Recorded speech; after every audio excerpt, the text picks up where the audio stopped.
seconds. Hey, folks, thanks for tuning into the BAMF podcast. I'm your host, Mike Lafferty.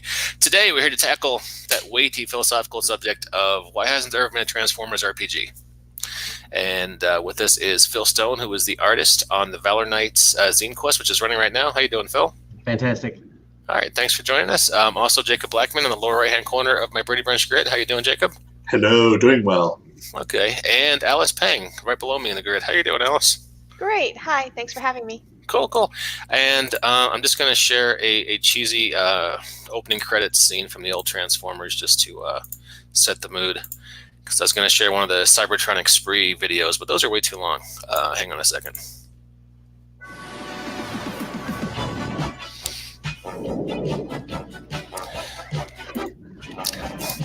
Did you guys watch this back in the days? Hell Yes, yeah. that's my childhood. Yep. I got made fun of because girls shouldn't watch Transformers or G.I. Joe, but that's what I watched instead of whatever girls were supposed to watch. What was it in those days? Strawberry Shortcake? I have no idea, like I said. I watched Transformers. I watched Transformers and G.I. Joe and the X-Men. All right, so...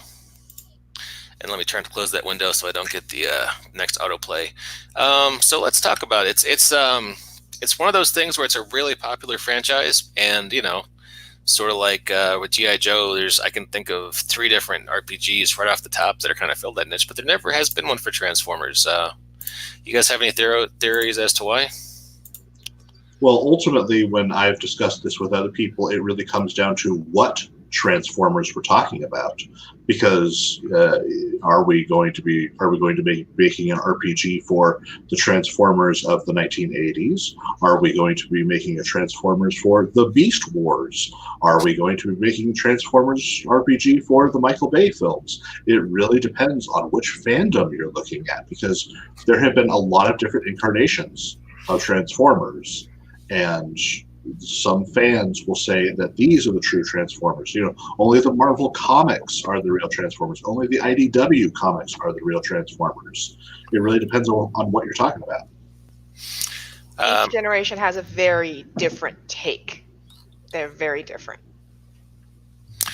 Phil, you have an opinion? Not really. I mean, we were going after with this one, the 80s version, obviously. I think it's got the largest fan base. Yeah. I know Eric wanted me to go with a more like Kevin Long kind of feel as far as the artwork goes. I can definitely see that, yeah. Mm-hmm. But yeah, I've been working with Eric for almost a year now. And there's a man himself right there. Hey, Eric. Oh, hey, there you are with the same pipe. Contemplating away. Yeah, I was going to comment about your art style there. It really has that old Rifts look to it. It really does. Thank you. That's what I grew up with. They're actually down the street from me. Oh, really? Yeah. Nice. Do you ever see Kevin Siemba just out walking his dog or mowing the front yard? And Not that close down the street. I used to own a game store, tabletop game store, and I wanted to carry a Rift, so I just drove down the street one day, and I didn't know you could just order it. I was like, I know where they're at. I'll go pick up some books, go sell them in the store. And yeah, Kevin walked me around. He's a super cool guy. But it's beautiful in that warehouse. Dude, you just gained like 5 Greek geek cred points with me, and Greek cred if you want to eat some tzatziki sauce on the air. But wow, that's pretty cool. Yeah, I used to love that back in the day. I loved it more for reading. I didn't always have a good time playing Rifts, but just the source books and the art were always great. Absolutely. Yep. The system's a little. Well, you guys know what the system is like. Yeah, no, but the world and all the art, it was so evocative. It was so interesting. I don't know how it is I got the German version of your guys' website, Phil, but I'm looking at the German language version. We're diversified people. All right, fair enough. So going back to my college and high school days, you have 92 backers and you have 9 days left, and of your goal of $600, you've raised over twice that. So congratulations, you guys are kicking ass. Thank you. And Zinequest is kind of a cool thing to do, and it kind of harkens back to sort of the olden days of RPGs, like the era we're talking about, where it's going to be a pamphlet size, kind of black and white art, maybe on colored paper, and you can just run for 2 weeks. So it's kind of changing things up on Kickstarter in some interesting ways. So, do you know much about the mechanics in the game? What it's going to feel like? So it's using a hybrid combination of the Black Hack by David Black and the Blackest of Deaths by Eric Bloat. It's fast and loose and super open. There's a whole listing on there of what the core mechanics are. Everything from leveling up to creating a character, movement, hindrance, all that kind of good stuff. Okay, so kind of an OSR, old school D&D kind of feel. Absolutely. All right, cool.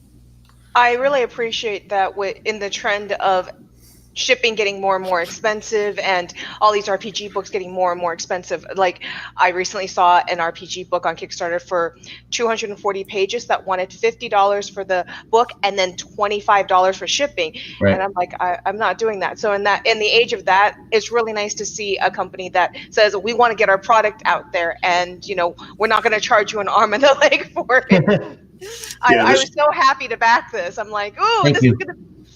So thank you very much for that. Appreciate it. Thank you. Yeah, that was something Eric Bloat was talking about on his previous Kickstarter, which was he wants to get the book out there. He wants people who want it to see it, and so he's willing to give it to them for as much as they're willing to. If they only have $5, he'll sell it to them for $5. But I'm really liking Bloat Games' policy of getting the books into the hands of the fans, and yeah, it's a great it's good. I like it. Yeah, Eric's pretty much the only one I've ever seen like the where he does it for $5. And I think that's really cool that he does it. Oh, sorry. No, go ahead. I think it really shows the passion that he has for this and for the hobby, and that he's, what he's in it for, to grow this hobby, which there are people like that, it's just really awesome when you hang out with them and when you game with them or when you read their products, because that passion always comes through. Yeah, because we don't do this for the money. If we were doing this for the money, we would try to find other more lucrative jobs. We enjoy gaming because it's our hobby, and we want to share that hobby with others. We want to share our love of particular genres with others who also enjoy those genres, and making money would be nice. But ultimately, this is really for the fans, by the fans. Let's have fun with it. Yeah, the RPG money discussion gets kind of awkward fast, but I have a buddy who does literally street busking in Indiana. On weekends he'll go out and juggle fire on street corners, and I every once in a while we compare what we're making from our various side hustles. And being a fire juggler on a street corner in Indianapolis, Indiana, pays a lot more than being an RPG publisher. Yeah. Well, you're providing entertainment right there, and you do it outside a bar. People are walking out. You're in an entertainment. They throw some money in your head. It's a thing. Whereas you publish an RPG book, you're kind of hoping someone can schedule, his friends to get together with some other friends all on the same day, and everyone's in a good mood and play acts appropriately. And so yeah, it's definitely a thing. So can we all agree that G1 is really the best Transformers? Yes. Yes. For the most part, yes. Mm-hmm. Nobody wants to argue for Beast Wars or Bayformers. Okay, that's good. You're all right thinking people. No, I Beast Wars I like more than Bayformers. Okay, I have to be honest, I have not seen a lot of the other Transformers series. I have not watched Beast Wars. I have not watched the Transformers animated series, as it's called. I've only seen the old '80s cartoon, and I've seen the Michael Bay films, and I've seen Transformers Prime, which I was really thrilled by. Transformers Prime, I thought, was a really good extension, or it had the same feel and heart of the old cartoons. I haven't seen that, so I need to go find that and look for it. But I've seen all the others. So I'm ahead of you in some and one behind you, so I'm still ahead. Walt's here. Walt's here. Okay. Hey, Walt. You there? Hello. How's it going, Walt? I might sound weird because I'm mobile. Oh, that's cool. Okay. You sound Walt, great. please meet Phil. He is a game store owner, artist, and he smokes a very fancy-looking pipe. I will. That's amazing. Hey, Phil, what's shaking? Everything. Ah, fantastic. So we just agreed that G1 was the best Transformers, and we were talking. What do you mean the best? It's the only Transformers. And I was going to continue on to say that if you like the original '80s cartoons, I would really recommend you go online. You can find these on YouTube and track down the Machinima production of Transformers Prime Wars. They did 3 short series. One was called the Combiner Wars, and then there was like the Titans Return, and there was one third one whose name I can't quite remember. But the Prime Wars was the whole trilogy of them, and they were like. It was like the 80s cartoon had happened in their past, and this was what was happening in the Transformers universe right now, with the wars having happened and all that. So Combine Wars, Titans Return, and Power of the Primes. That's the 3 arcs. Yep.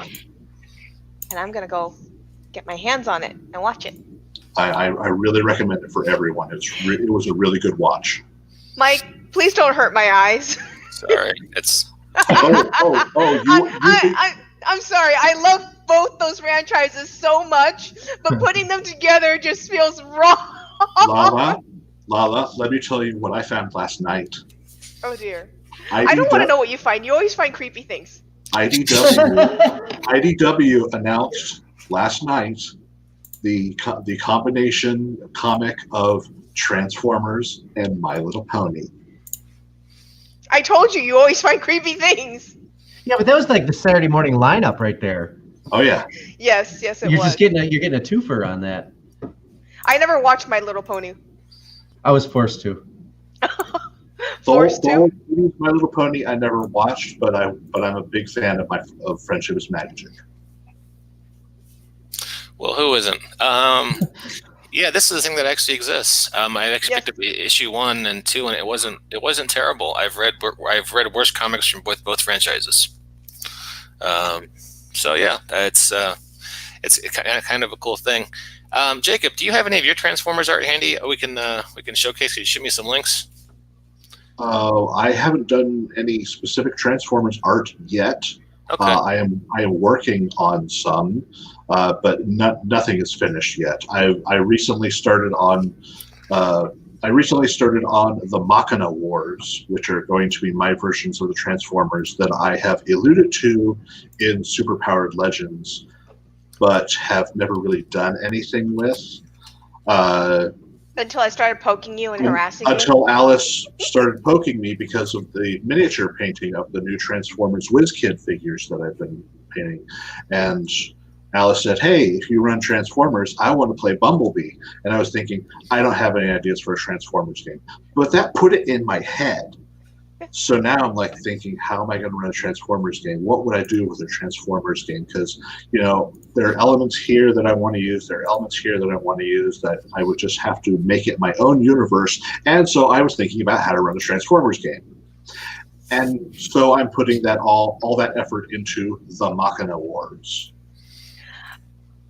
Okay, Jacob, I will say the art for the Transformers and crossover with My Little Pony is actually adorable. It's really good, isn't it? Yes. I don't think you can go wrong with that. Oh I guess. my gosh. Let me see if I can find this. I'll tag you in the Facebook post that I have so you can find it and bring it up on your screen, Mike. I got a Hollywood Reporter article about it. IDW. So, hey, Walt, we were talking about why there hasn't been a Transformers RPG before now. What do you think about this? Well, you got a lot of complicated mechanics that could potentially go into it. A lot of other games, stuff like I don't think it's Hero. I think Hero you can build straight up exactly as you want, but like other games always go into things like alternate forms, and you have to build a secondary character that has the concepts that you want to employ. So it can get kind of wonky depending on how you're building it. So I think that makes it complicated for some people. Oh, hero system, there's like 6 different ways off the top of my head to build them, and one of them would be alternate form. So hero system can let you build anything, but the problem is it's very hang yourself. It's very what? They give you enough rope to hang yourself with. Yeah, and doing multiple forms in hero gets complicated. Yes. Especially in like 6th edition and stuff like that. Hey, I love 6th edition. I don't believe in anything past 4th. All right. Yeah, I like hero system in theory. It's just it takes so much work and time to play, and I'm an old man with a kid and a day job and stuff, so it's something like Valor Knights sounds like it'd be a lot easier. Yeah, it's pretty much you turn the page and play. It's that easy. Hey, speaking of, do you guys know what the most successful Transformers cartoon in history is? Nope. What is it? Rescue Bots. Really? There was more episodes of that franchise than any other cartoon. Wow. And I remember that. All right, so I'm going to date myself a little bit, but I was just wondering, with Valor Knights, I know it's specifically targeted toward Transformers, but can you do GoBots with this as well? We have mini bots in there right now. Ooh. That makes me happy. Now, are there cool ways to name the characters like Leader 1 or Optimus Prime? Yeah, it's totally up to you as far as your character background, your name, and all that kind of good stuff. It is what it is. Okay, it is what it is. I mean, it is. It's just you can basically do anything you really want, just following the simple mechanics. It was weird because there's no particular story involved with the zine. It just takes you through character creation, a little bit of back history and all that kind of good stuff. So I wanted it. I wanted art on every page, and since there really is no story, I had to create a way to create some kind of feel for the book. So there's a lot of action scenes and all that kind of stuff, and then with each character, as far as like the leader, the mini bots, you have like assault, and you have support. There's something else, and then you got the everything else that goes with it. All the art that goes with it gives you a feel of the game. And going through and doing the research for it, I have more respect now for the animators of Generation 1. There is so much geometry in there, it'll drive you to drink. So, Phil, I assume that you've been playtesting and playing it. I have not. Oh, you haven't? No. Okay. So do you know more about the mechanics that you can tell us about, like, what dice will be used and how, how things play a little bit? Right off the cuff, no. I know there are a lot of dice involved. I don't get an opportunity to play too much. I'm a full-time illustrator, so I'm 10 to 12 hours straight in front of the board. And right now I'm like booked up through May, so it's kind of crazy. You've got some nice work here. I'm here on philstoneillustrations.com, and you've got some good work here. Thank you. Yeah, you're very talented. Thank you. Well, I'm sorry that you don't get to play, because it sounds like you are a passionate gamer that needs more time to play. I love it. I started way too young, which was kind of a disadvantage. Why is that? I was in a very small rural town. So when I was introduced to Dungeons and Dragons, I was 10 or 9, and I was at some birthday party, and I went and got the books, and I had nobody to play with. And my dad tried to sit down with me and learn it, and he kind of flipped the table on me and said, "Let's just play Monopoly." So, yeah, I can understand that. Yeah, so for I think 10, 15 years, I just sat there with the books and looked at the pictures.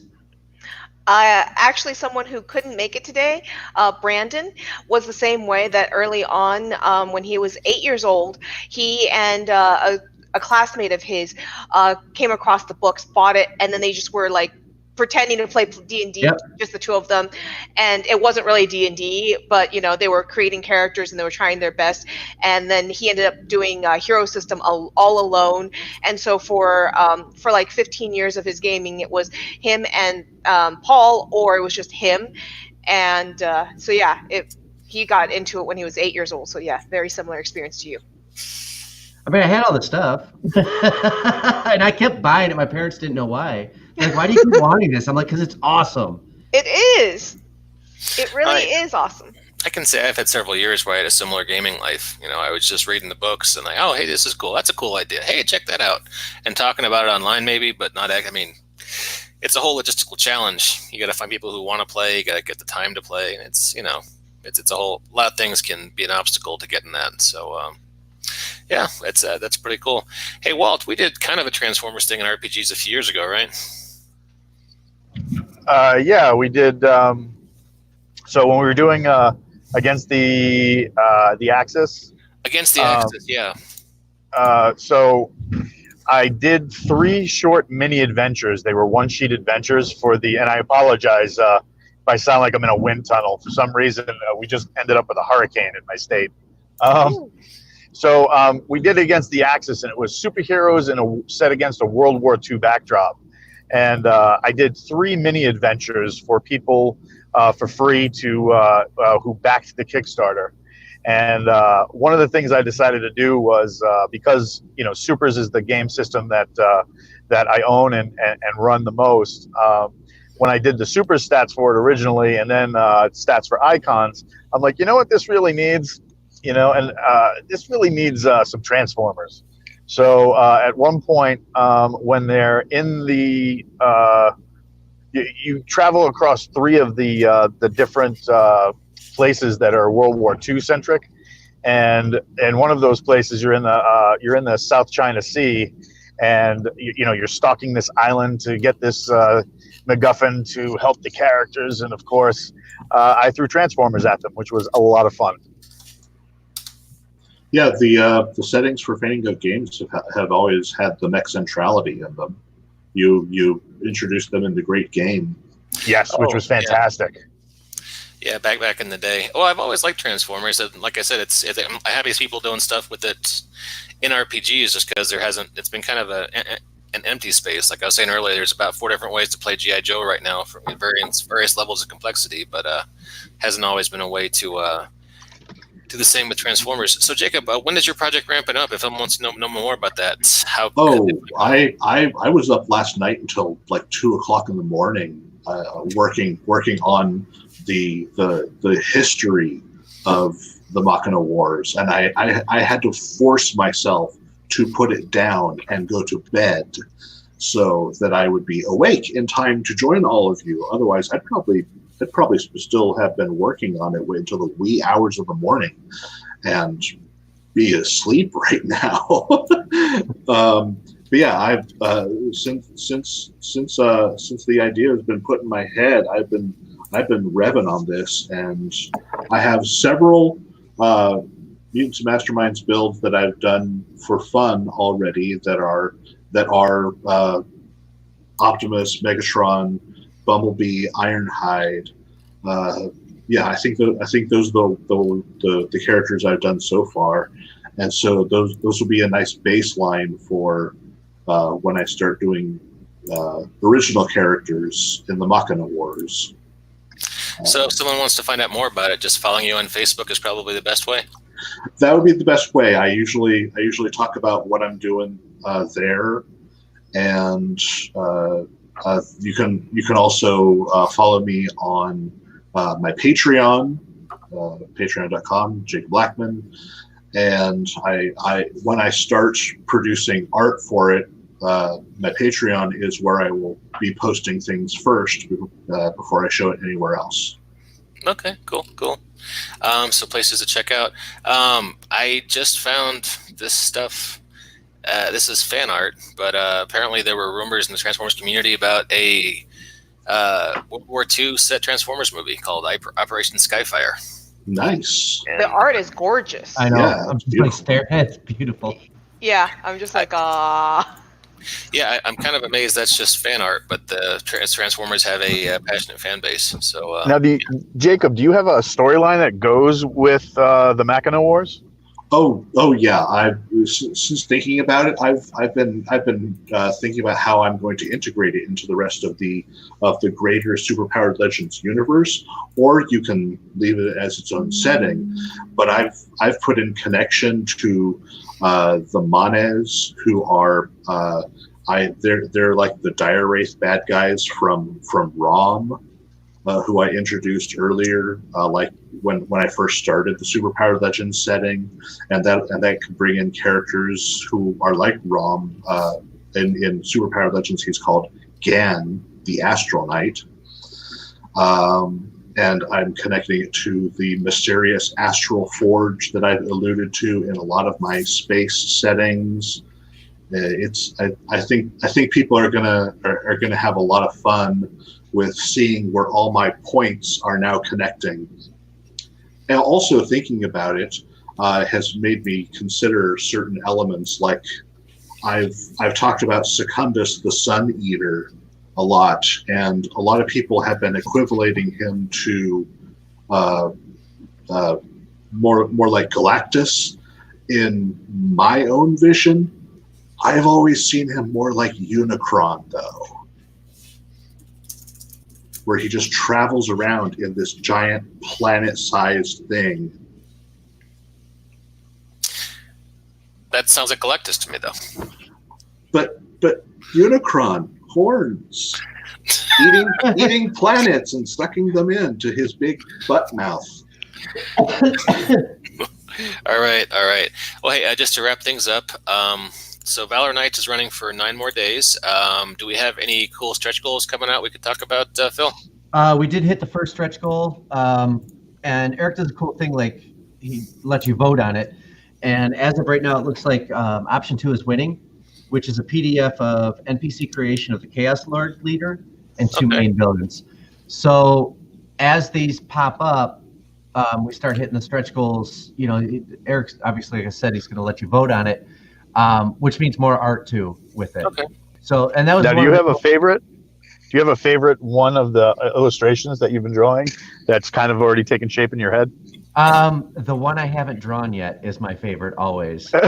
Because once is such the case, yeah. Because once that starts coming out, I'm like, oh my God, get out of my life! I hate you. And then on to the next one. That's the greatest idea in my head until I put it out. But no, they've been kind of fun. It's just been trying to, figure it out, keep it minimal. The line weights have been keeping me up at night. I mean, to keep that consistent line weight, like, generation 1, it goes against everything I've ever been taught. Just to keep it, that simple. So you say line weight. I know Jacob and Walt both know exactly what that is because they're illustrators too, but I know what that means too.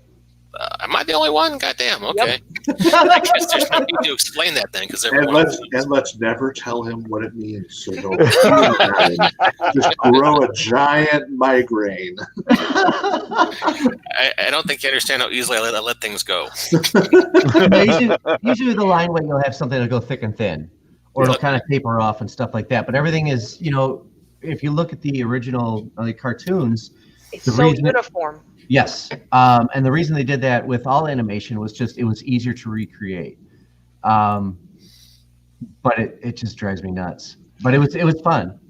So are you OCD to the point that I am, that I'm like, that is 3 pixels wide and it has to maintain 3 pixels wide? Yes. Oh my God. I had to finish a piece this morning, and it should have usually inking something like 9x10 should only take me about 3.5, 4 hours with heavy detail. It took me 5.5, which now I'm behind in my day, just because the line weights, I was bouncing between 2.5 all the way up to 8. It was just nuts, and I'm just, It was This driving is me crazy. one thing that's been hard for me to try and learn how to draw on a tablet, because for a long time I was doing Photoshop art Right. using my mouse, and with my mouse I could be very synchronous and be exact with, and it took me forever, but I was very precise on every pixel. And trying to learn how to do a tablet, I'm like, wait, that line weight just changed on me. That's because it changes based on how much pressure I you know. apply. And I'm like, erase. I got a Huey on screen, so I've been drawing on that, and I love the thing. Yeah, those are nice, and they're a lot cheaper than the Wacom tablets. I have one of those at home.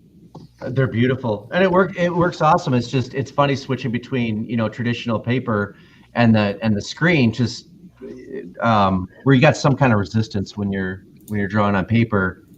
It was hard to get used to just drawing on the glass. Yeah. The XP pen, you can actually kind of feel it. Oh, that's beautiful what you have right there. Yeah, and it's a digital. If I plug it in, it's a digital screen, so it mirrors a monitor. I know exactly what that is, and I'm jealous. I got it as a Christmas present. It's awesome. Alice, are you not sharing drawings with us? Nope. No. Why? Because Show I us suck. your art. Show us your art. We would like to see some of your Transformer stick figures. No. Hey, I've seen Transformers art by Satine Phoenix. You can do it too. We'll see. What? I actually am getting back into coloring, doing coloring stuff. So I like to, I do Photoshop manipulation. I do manipulation of pieces. I don't really do draw from scratch. So, but maybe I'll show you guys sometime. Anyways, off that, back to Phil. And his line art and his line weight. You guys made Alice so uncomfortable. She just I'm just a superfluous gnome here. We never do that. It never happens. I'm done talking about me. Now you. Did you guys know about this? They had art. They had inked pages, and talks just fell down between IDW and DC, so they canceled it. There was they canceled it? Justice League Transformers crossover. That's too bad.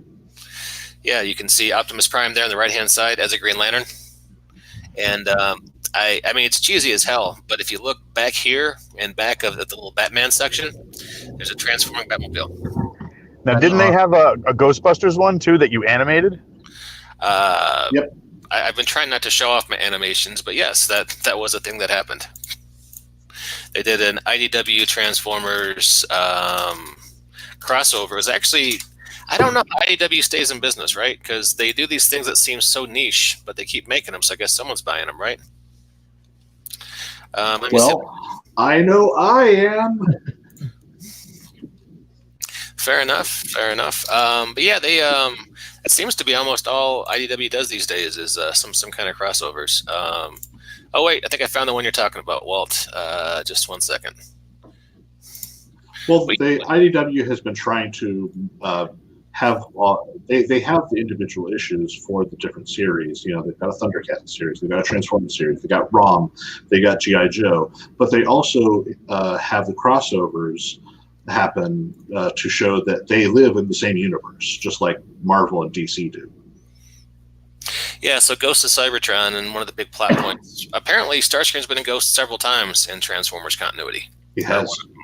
So, yeah, he's back on Earth causing trouble. He teams up with the Ghostbusters gang from the first Ghostbusters franchise. And they, so I thought that was kind of cool. So, anyway, I got to wrap up and get back to my day job. Phil, it's been great talking to you, sir. Thank you very so much for having me. We occasionally do a series where we talk about life working as a professional illustrator. Jacob kind of hosts that. Maybe we could have you back on sometime, talk about the art process and whatnot. Absolutely. All right. I would love that. Pleasure talking to you. Walt, good seeing you. Tell your wife and your dog we said hi. They're sitting right here. They say hi back. Okay, cool. Alice, always a pleasure having you on. Thank you for having me. I always love coming on. Jacob, thank you again, sir. Always a good time. Thank you. So just to wrap up, check out Valor Knights for the next 9 days on Kickstarter right now, and keep your eyes on Jacob's DeviantArt and Facebook page for updates on are we calling it the Machina Wars? The Machina Wars. All right, cool. That works for me. And thanks for tuning on the BAMF podcast. We'll catch you next time. Now I press end podcast, and there's an